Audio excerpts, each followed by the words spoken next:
បងឈរនៅទីនេះក្រោមដើមឈើដែលមើលទៅបងអួចអូនដែលបិទចិត្តឈឹងរបងផ្ទះអូនខ្ពស់ដល់មេឃហើយបងគ្មានវាសនា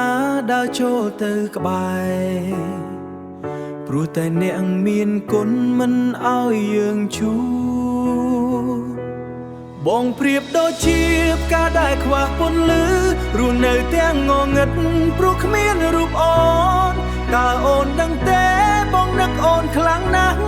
ទោះបីលោកនេះបំបែកយើងទាំងពីរ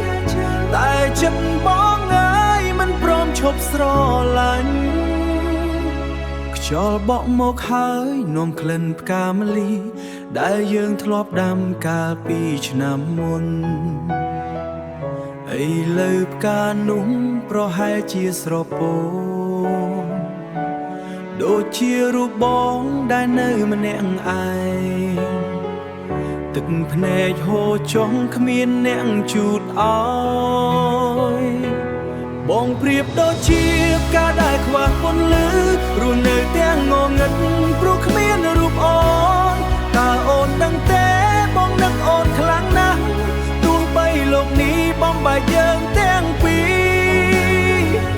តែចិត្តបងអើយមិនព្រមឈប់ស្រឡាញ់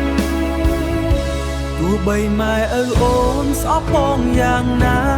ក៏បងមិនខឹងនឹងពួកគាត់ឡើយសុំត្រឹមតែអូនកុំប្រែចិត្តពីបងរងចាំថ្ងៃមួយមេឃបើកពន្លឺរងចាំថ្ងៃនោះបងប្រៀបដូចជាផ្កាដែលខ្វះពន្លឺរស់នៅទាំងងងឹតព្រោះគ្មានរូបអូនតើអូនដឹងទេបងនឹកអូនខ្លាំងណាស់ទោះបីលោកនេះបំបែកយើងទាំងពីរ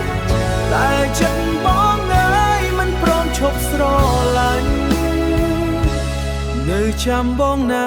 ម្ចាស់ថ្លៃបងអើយចាំបងណាបងនៅទីនេះបងនៅទីនេះរហូតដល់ស្លាប់